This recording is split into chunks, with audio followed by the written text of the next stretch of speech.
Mushoku Tensei é o anime completo. Tem de tudo por aqui. Esse é aquele tipo de obra que o autor não se limita ao que os outros pensam. E isso faz Mushoku Tensei ser uma obra até que meio complexa de certa forma. E bem polêmica. Por isso tem muitos detalhes que você acaba nem reparando. Coisas que nem aparecem no anime por conta de alguns motivos óbvios. Como por exemplo, o Mushoku Tensei se inspira em alguma obra? Tem referências dela no anime? A Ares é prima do Deus ou ela só faz parte da família Greyrat? Cara, é sério, tem muito mais fatos mais legais do que esse nesse vídeo. Então, bora lá. 80 fatos que você definitivamente não sabia sobre Mushoku Tensei. E obviamente, sem spoilers. Então, pode ficar tranquilo que absolutamente nada do que eu vou falar aqui vai estragar a tua experiência com o anime. Cara, você sabia que existe um tipo de apocalipse zumbi em Mushoku Tensei? Se um aventureiro capotar em combate, ele pode acabar se tornando um zumbi. Eles se transformam em um tipo de monstro zumbi chamados executores. Eles possuem armas e armadura, e uma resistência bem problemática. Então eles acabam sendo ainda mais perigosos do que quando estavam em vida. Por isso, para evitar problemas, geralmente o pessoal queima os corpos dos aventureiros que foram de capote. E isso não foi explicado no anime porque ainda não tem tanta relevância. Mas saiba que todos que acabam indo de Americanas são queimados. Tudo por conta da quantidade de mana do ambiente. E vocês vão entender isso já já. Inclusive isso acontece com monstros também. Mas o mais perigoso de todos, e que você definitivamente não sabia, é que se o deus não tivesse queimado aquele dragão vermelho, ele teria se transformado em um dragão vermelho zumbi. E tipo, é muito mais perigoso e difícil de lidar. Sim, dragões zumbis existem, então imagina um dragão vermelho normal, só que com muito mais resistência. Pra você ter uma ideia, os dragões vermelhos são as espécies mais fortes do continente. Além de eles serem extremamente fortes, eles são inteligentes. Para combater um dragão vermelho, normalmente é necessário 40 guerreiros de nível alto. Mas o deus acaba passando a lambida bem fácil nele, né? Eu nem vou citar aqui o Orsted, porque aí já é humilhação. A maior dungeon de Mushoku Tensei está na Crying Worm Mountain. Eu não sei se é assim que se pronuncia, mas é tipo dragão ancião chorão. Algo assim. Vai na tela aí. Essa dungeon tem cerca de 10 mil anos e 2.500 andares. De acordo com uma lenda antiga, os lendários Deus da Espada, Deus da Água e Deus Norte conquistaram apenas 100 andares dessa dungeon juntos. E olha que essa não é nem a dungeon mais difícil de Mushoku Tensei. A dungeon mais difícil de Mushoku Tensei é a Caverna do Deus Dragão. E ela é inexplorada, e eu nem preciso dizer o motivo, né? Dragão. Só pelo nome já dá pra imaginar o porquê que ela é mais difícil. Mas diferente da outra, essa não tem tantos andares assim, porque provavelmente ela é mais nova ou não acumulou mana o suficiente ainda. Quando a dungeon acumula muita mana, ela acaba criando muitos andares e aumenta bastante o tamanho. Mas como vocês podem ver, isso não necessariamente representa a dificuldade da dungeon. O Paul já desconfiou que o deus não era filho dele.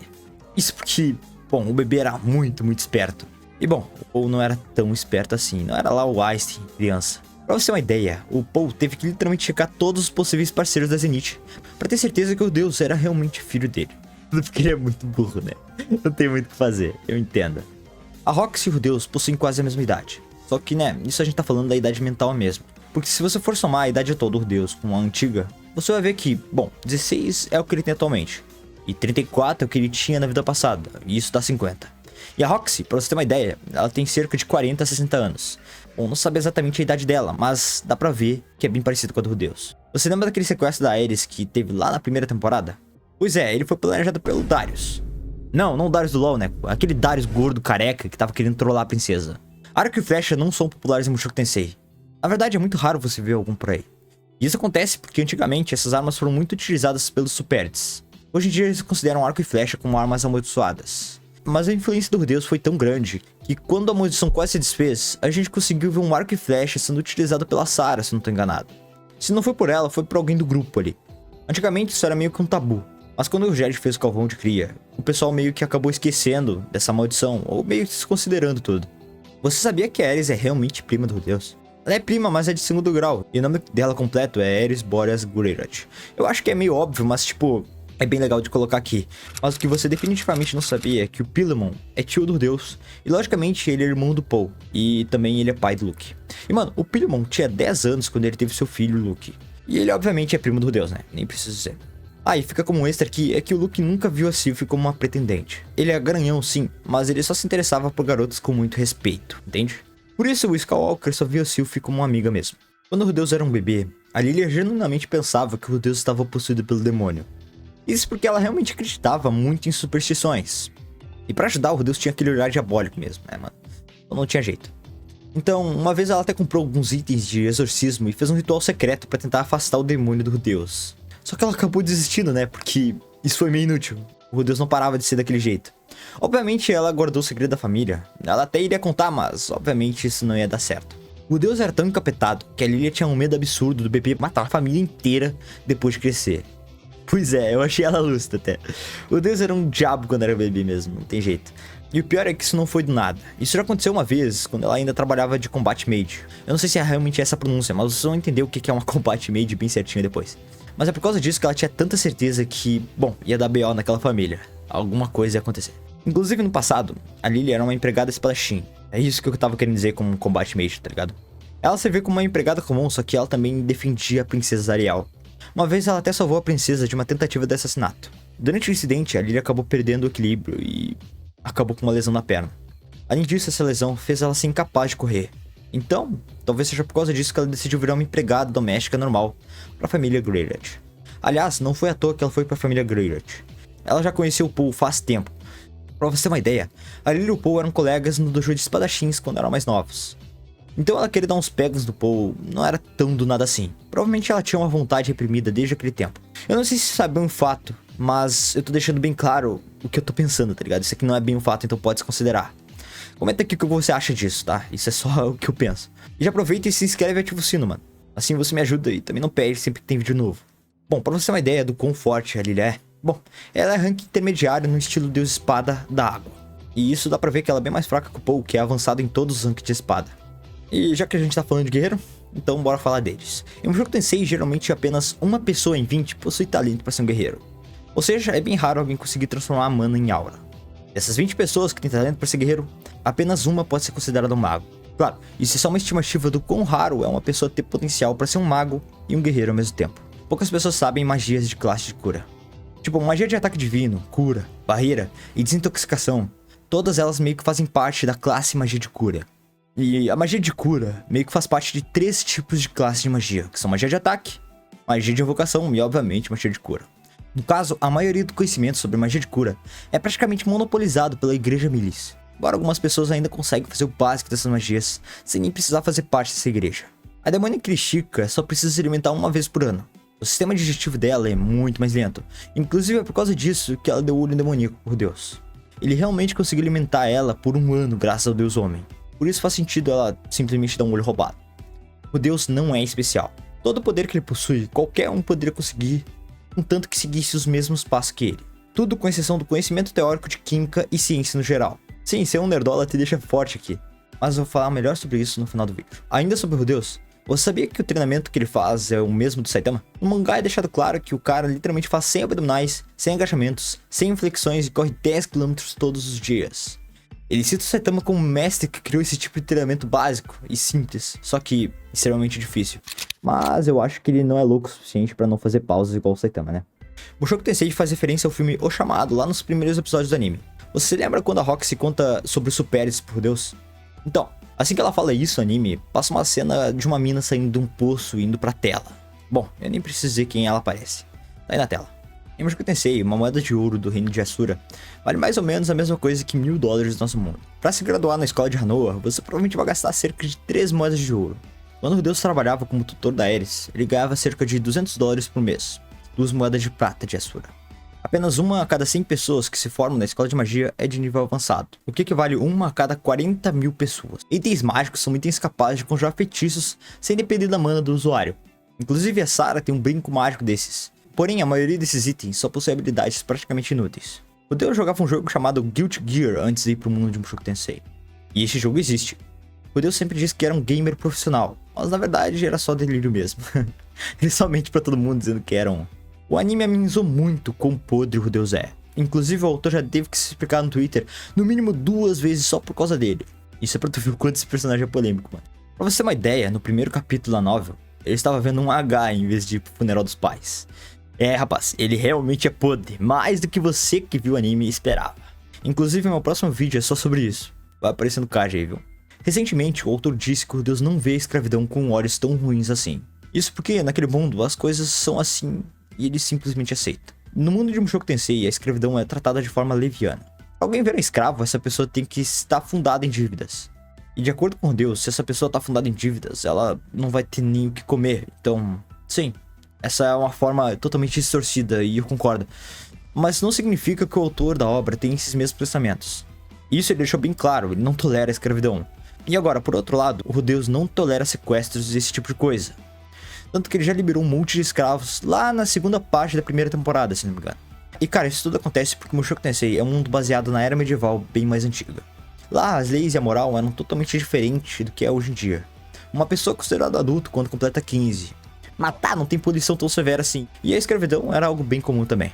Pra você ter uma ideia, Mushoku Tensei é tão brutal que até aventureiros poderosos acabam morrendo muito fácil. Por isso, geralmente, o pessoal não vive muito. Ser aventureiro é uma profissão extremamente perigosa, e infelizmente tem pessoas que dependem disso pra sobreviver.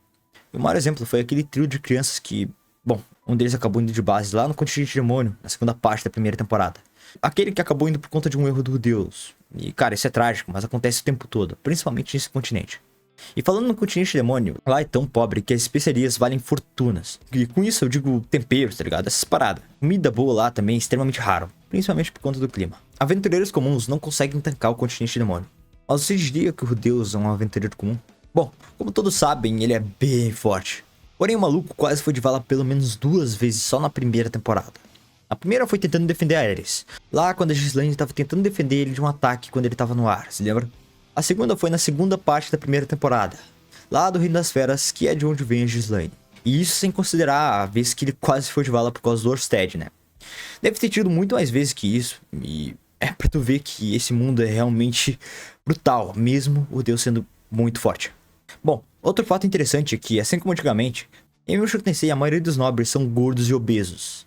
Pessoas que têm um corpo mais definido são apenas aventureiros e trabalhadores. Porém, diferente do nosso mundo, uma pessoa gorda provavelmente não era visto como alguém saudável, igual antigamente. O criador de Mushoku Tensei se inspirou fortemente em Game of Thrones. Pra você ter uma ideia do quanto ele gosta dessa série, bom, basicamente as regras dos dois mundos são praticamente as mesmas. Os cenários são parecidos e o estilo do mundo também. Os dois tiveram várias polêmicas e, bom, tanto Game of Thrones quanto Mushoku Tensei têm mundos extremamente perigosos. É, mano, coincidência isso não é. Tomara que também não seja coincidência Mushoku Tensei ter um final ruim assim como Game of Thrones. Pelo menos é o que me disseram. Eu ainda não assisti essa série. Inclusive, Game of Thrones teve várias outras referências que você provavelmente não percebeu. Quando o Deus estava fazendo seu aniversário de 10 anos, a gente consegue notar que tem alguns banners na parede. Esses banners pertencem às casas dos Greyjoy. E algumas dessas bandeiras lembram muito aos Lannisters de Game of Thrones. Mushoku Tensei também faz referências a várias obras famosas. A primeira referência foi com O Senhor dos Anéis. Basicamente, foi um cenário de uma pequena parte da vila, de onde o Deus passou a sua infância no anime. Cara, é muito legal como isso foi feito, né? Inclusive teve cenários que foram referência a outras coisas. O Mushoku Tensei tem línguas diferentes e os personagens têm realmente que aprender elas. E isso é tão legal que teve até um monte de fãs que tentaram decifrar várias coisas pra aprender um pouco dessas línguas. Elas não são só um monte de palavras aleatórias, tá ligado? Elas têm algum significado. Inclusive a linguagem humana do continente central são divididas em 3 tipos. E a diferença entre elas é tipo a diferença entre britânico, americano e australiano. A linguagem do Deus da Luta é parecida com a humana, só que é tipo inglês com um pouco de alemão. E também vale citar que a linguagem humana de Mushoku Tensei é bem parecida com a japonesa. Foi isso que ajudou o Deus a aprender a língua bem mais rápido que o normal. Mushoku Tensei é uma obra de evolução. O autor quis fazer um personagem problemático e transformar ele em alguém decente com o tempo. Essa é a essência da obra, ele queria fazer o Deus melhorar. Inclusive o autor de Mushoku Tensei deixou bem claro uma vez que no início o Deus era tipo 100% verme e 0% decente. Porém logo depois da reencarnação ele mudou bastante. Ele tá meio que só 20% verme e 80% decente. Atualmente no anime já tá consideravelmente melhor que só 80%. Embora não pareça muito, já que, bom, teve essas polêmicas aí no Twitter. Mas isso daí vai ficar um pouco pra depois, tem uma outra curiosidade que eu tenho que falar pra você sobre isso. Agora, pra amenizar um pouco desse clima cheio de polêmica, você sabia que o pai da Sylvie chamava ela de Luffy? One Piece referência? Escreve o que você acha aqui nos comentários. Elfos, anões e todas as outras raças parecidas com humanos são considerados raças demoníacas no mundo de Mushoku Tensei. Muitas das tribos demoníacas possuem magias únicas e desconhecidas para os humanos. O Dizzy faz parte de uma tribo de demônios chamada Nuka, e ele é o último sobrevivente dessa tribo. Inclusive, os membros dessa tribo são capazes de conjurar magias especiais, magias hipnóticas que fazem outras pessoas acabarem dormindo. Para o pessoal da Igreja Miles, em Mushoku Tensei, mais especificamente no continente central, é bem comum um homem ter várias esposas. Não, né? É um mundo medieval. Aliás, não é só por causa que é um mundo medieval que não existe traição, tá? Na verdade, existe sim, meu amigo. Porém, no caso dos seguidores da Igreja Miles, bom, não é traição se eles fizerem isso com as empregadas. Por isso que você vê o vô da Aerys macetando uma empregada e ficando bem de boas depois, né? Durante a batalha contra Laplace, apenas 3 de 7 lutadores sobreviveram. Urupen, Caruman e Perujos. O deus duvidou da sua sexualidade 3 vezes no anime até agora. Inclusive a primeira foi com a Sylph, e as outras 2 foi com Fitz. Basicamente se a Sylph fosse homem, o deus provavelmente seria bissexual? Bom, não sei. Séculos atrás, em Mushoku Tensei, um mago poderia demorar até 2 minutos para conjurar um feitiço. Hoje em dia, os magos aprenderam a encurtar os encantamentos, o que torna eles bem mais práticos e também prova que a magia está muito ligada à imaginação do mago. Inclusive, é por causa disso que círculos mágicos eram tão populares. Era simplesmente bem mais prático do que repetir um encantamento completo. Hoje em dia, essa forma está bem mais na moda, já que, bom, encurtar um feitiço é bem mais rápido. Mas ainda assim, hoje em dia, tem feitiços específicos que é muito mais fácil de se conjurar com um círculo mágico. Magias de fogo e gelo custam bem mais mana quanto mais você modifica a temperatura. Na real, quanto mais modificações em uma magia, mais mana ela vai custar, e mais complexa ela vai ser, por isso geralmente não compensa tanto. Magias extremamente complexas geralmente usam 2 tipos de conjuração: encantamento verbal e círculos mágicos, sim, os 2 juntos. Inclusive, magias que o deus não conhece muito bem, ele utiliza o encantamento verbal para facilitar. O cajado do deus tem o nome de Aquahertia, ou também o arrogante rei dragão da água. Nome de Chunibyo, velho.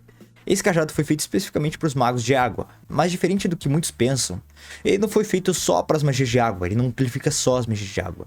Ele obviamente é muito mais eficiente com esse tipo de magia. Pra você ter uma noção, esse cajado amplifica a magia de água por um fator de 5. Mas para magia de terra é amplificado em 3 vezes, para magia de vento também é em 3, e para magia de fogo, em 2. Então obviamente usar um cajado é muito útil em Mushoku Tensei. Eu explico melhor sobre isso mais pra frente, vocês vão ver. O cajado de Mushoku Tensei depende muito da sua composição para definir a afinidade. Quanto melhor for a madeira e a pedra mágica, melhor vai ser o cajado. Mas o item principal mesmo do cajado é a pedra mágica. Os magos utilizam combinações de feitiços para criar novos fenômenos. As combos consomem muita mana, geralmente não vale muito a pena, principalmente quando eles não possuem conhecimento sobre ciência. Como eu disse antes, a magia depende muito mais da criatividade e conhecimento. E é isso que faz o deus ser um grande mago. Inclusive, o Deus faz isso o tempo todo na série, ele já usou elementos inflamáveis para aumentar o poder da sua magia de fogo. Por isso, essa magia ficou com coloração azul algumas vezes. Claro, isso também é por conta da quantidade de mana que ele usou. O feitiço mais forte da Roxy era Nimbus, lá quando ela ainda ensinava o Deus. E pra você ter uma noção, pra ela conjurar esse feitiço, ela tem que ficar analisando a magia para manter a tempestade. E quando o Deus foi conjurar esse feitiço para poder fazer a graduação, ele acabou fazendo o feitiço fluir de forma automática. Isso é pra tu ver o quão bom o Deus é com magia. O Deus desenvolveu uma magia original onde ele acaba bugando um feitiço. Sim, basicamente ele tenta manter um feitiço e ao mesmo tempo ele tenta interrompê-lo com aquela magia que ele aprendeu com Orsted. Sabe aquela magia que interrompe o feitiço que ele usou com a Sylph lá no início da 2ª temporada? Bom, é isso aí, ele acaba basicamente unindo os dois e o resultado disso é uma grande explosão. O Deus pode usar magia gravitacional. O estilo das espadas do norte tem várias técnicas parecidas umas com as outras, mas todas elas têm habilidades originais. O Paul saiu de casa quando era um garoto porque ele não conseguia suportar o quão rigoroso seu pai era. O Paul prefere usar 2 espadas. Cara, parece que ele realmente foi baseado no Kirito. Tá, isso é mentira, tá? Isso é puramente mentira, é brincadeira. Inclusive, o Paul era um cavaleiro na vila onde o Deus cresceu. Basicamente, ele protegia o povo e resolvia as tretas que aconteciam por lá. Não existem DSTs em Mushoku Tensei. E o motivo disso é bem simples, mano. A magia de desintoxicação cura doenças que normalmente seriam incuráveis. Por isso que aquela elfa não parava de dar pra todo mundo. E também por causa da maldição dela, né? Mas todo mundo sabe que, bom, ela tá amaldiçoada, não tem muito o que fazer. Isso aí fica com um extra também, né? Aproveitar. Fica um extra aí pra vocês. Monstros surgem quando tem muita mana no ambiente. Quanto mais mana é concentrada, mais forte pode ser o monstro. E isso também vale pra dungeons. Inclusive, monstros acima do rank B possuem consciência. Eles são capazes de identificar ameaças e desviar de projéteis. Então se lembra daquela árvore que o Deus enfrentou lá no início da 2ª temporada? Pois é, ela possui consciência, e ela se chama Stone Trant. Inclusive, as sementes dela são usadas pra comida, tá? O Deus já apareceu na 2ª temporada comendo isso. A Sylph quebrou 2 pernas quando aterrissou depois do incidente do teleporte. Quando o Deus era criança, ele já usou magia de água pra simular lágrimas. O maluco era criativo, mano. Manipuladorzinho nato. O estilo das espadas depende bastante da improvisação. Geralmente eles adaptam suas técnicas ao ambiente. Por isso magos de água têm grande dificuldade ao enfrentá-los. Até porque uma espada atravessar água é bem fácil, né? Porém, a principal força de um guerreiro se baseia na sua aura. Quanto mais forte a sua aura, mais forte, resistente e rápido você é. Isso é tipo uma forma de aprimorar o seu corpo, e é por isso que a Aerys dá aqueles pulos gigantes e o Deus não. Um aventureiro que não é capaz de usar a aura normalmente não é um guerreiro muito forte. O deus não sabe utilizar a aura, mas mesmo assim ele é capaz de competir na esgrima contra vários aventureiros fortes. Conjurar magias modificadas exige muito foco e concentração. Por isso que magos geralmente utilizam círculos mágicos para fazer magias modificadas, saca? Até porque um segundo em combate pode custar bem caro. No mundo de Mushoku Tensei, magos são extremamente fracos. Eles meio que são inúteis numa dungeon, tá ligado? Isso porque, bom, eles são limitados. Se comparado com um guerreiro, não dá. Enquanto o maguinho tá conjurando lá a magia por 2 minutos, o guerreiro já foi pra cima e passou vários monstros. Quando o mago esgota suas capacidades de mana, ele acabou utilizando sua vitalidade para conjurar feitiços. Foi por causa disso que a Sylvie ficou com os cabelos grisalhos. O deus consegue modificar pequenas partículas através de mana. Sentir isso o torna capaz de modificar o elemento de qualquer magia que ele utilize, contanto que ele saiba a composição desse elemento. Se você está curioso sobre o poder, os feitiços, a magia e Mushoku Tensei em geral, bom, tem muito mais detalhes sobre isso no meu vídeo de o quão forte o deus é e como funciona a magia em Mushoku Tensei. Inclusive aqui eu te mostro a magia mais forte do deus e como as regras da magia funcionam nesse mundo. Claro, isso é até onde o anime nos mostrou, né? Sem spoilers também. Se tu curtiu o vídeo, se inscreve no canal aí pra não perder nenhum vídeo novo. Muito obrigado por me ver até aqui e abraço.